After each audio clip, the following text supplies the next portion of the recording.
Hey guys, welcome back to another quick form video. In today's video, we're talking about a topic that I think is very important, and I have some knowledge on it, especially because I work in a physical store. So, and a lot of you guys, you may be watching this video. Like I said, sorry, I'm still sick, trying to get over this cold. So if I sound a little robotic still, that's why. But it says why wireless carriers still need a retail presence, industry voices. Ooh, so yeah, so it's basically saying, yes, guys, the cell phone industry, it's huge, $1 billion industry, still needs physical stores, even though everything's going online and digital and stuff. Sorry, I was about to cough.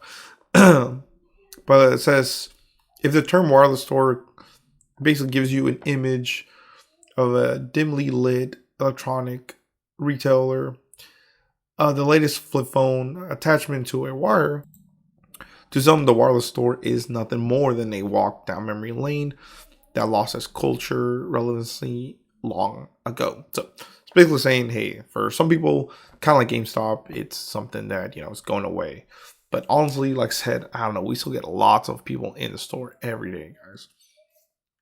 So I personally don't think brick and mortar stores are going anywhere anytime soon. They still need people, still want to come to a store to see the latest phones and this and that. So it says, after all, many customers know what smartphone they want before it even goes on sale. The last 2 decades have seen device makers craft and hone their marketing efforts to create a perfect hype machine for the latest model that begins to churn months before their early fall release.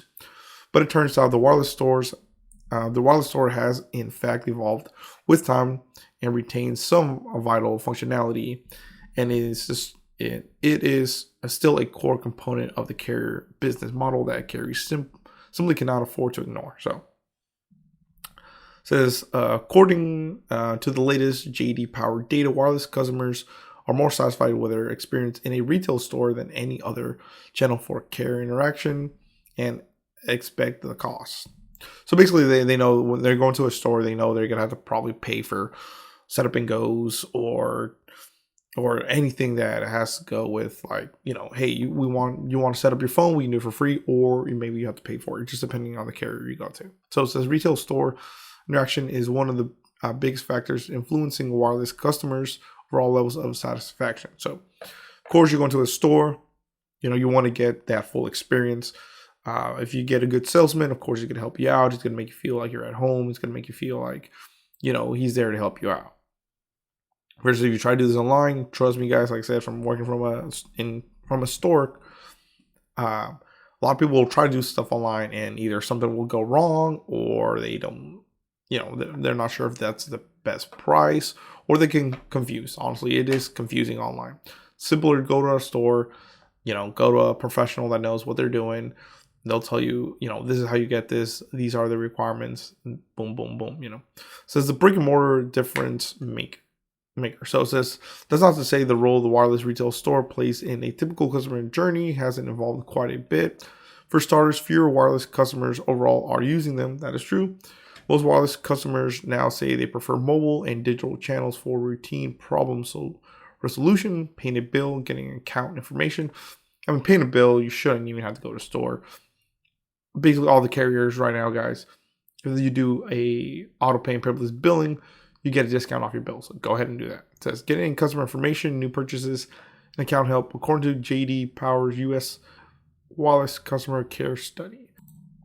Man, this cough, man. It says, however, those customers that do visit a store say they are significantly more satisfied than customers who interact with their carrier via digital channels. That's true. I hate to say, you call over the phone, you get somebody, a lot of people will be like, well, I got somebody that doesn't even know English or whatever. Versus you go to your local store, it's your hometown. So, you're going there. Let's say you're from Los Angeles. You go to a store in Los Angeles. They're your people, versus these people don't know how tough it can be. You know what I mean? So, stuff like that. So, says, however, those customers that do visit the store, get a good experience. It says Verizon, and says, in fact, when customers are experiencing problems, those problems are less likely to be solved on the first interaction via digital and phone-based channels than they are in person. Accordingly, The average customer satisfaction score from this past July to December for in-store interaction was 861 on a 1,000 point scale. So basically, it's saying people are going to a store and they're satisfied with their interaction. They're not getting screwed over or whatever. So pretty cool on that point. So it says online purchasing power. This is, of course, what has killed many brick and mortar locations and stores and businesses, not just in the cell phone industry. So it says online purchasing power, Amazon basically. While customers say they're more satisfied with their in-store experience for problems resolutions than other channels, it seems the carrier retail presence is more about customer interaction than it is about actual sales. So really, in the cell phone industry, guys, it's all about sales. You get a commission check. If you work for one of the big boys, you get a commission check. And, it's up to you to basically make that interaction or squeeze the most you can out of that interaction. So they just come in for an upgrade. You try to add lines, or you try to sell them on multiple upgrades, or see if they can add someone in their family. It says, in fact, customer satisfaction for purchasing a new phone is the lowest in store. Like I said, people got quotas. They'll probably try to do something to help that out. So that may say that might seem counterintuitive at first, but logic checks out when one considers how seamless devices carriers have made it to upgrade to the newest model on digital channels. A customer can shatter a phone screen and still navigate through the cracks of glass to a newer model within minutes. That is true. Now, of course, you will have those people that lost their phone or whatever. They still want to go to a store. Says, but it is not just about convenience. When purchasing new device in-store, customers are less likely to say that their carrier representative explained the latest network technology. No, usually you go in there, you say you broke your phone. They'll tell you, all right, this is how you fix it. If you got insurance, if you don't, upgrade. If not, add a line or do something. It says this lack of information during the device purchasing is contributing to low satisfaction. I mean, yeah, it's the rep's responsibility to basically say and tell you the newest and greatest things. Kind of like when you go buy a car, you don't know about that Toyota. The salesperson is supposed to tell you all this and hype you up about it. So it says refine the modern store message. While wireless retailers probably won't ever regain the stranglehold they had in the midst of device sales, they will continue to be an intelligent component. Sorry.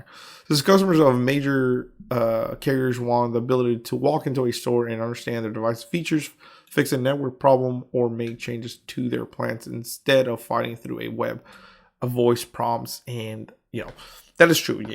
People just want to go to the store. Someone's gonna answer their question instead of trying to go to the digital way where it's the AI robots or whatever. They're gonna try to help you the best they can, but of course they don't know what to talk about, or it's hard to explain to them. So it's carriers that understand the modern wireless store customer and can use their spaces to meet their needs, can make the most of their interaction and maximize customer satisfaction. That is true.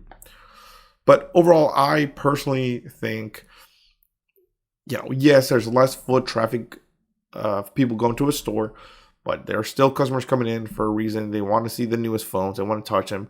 They want to get it that same day. They don't want to order it. Me personally, yes, I order stuff from Amazon or Walmart.com or whatever.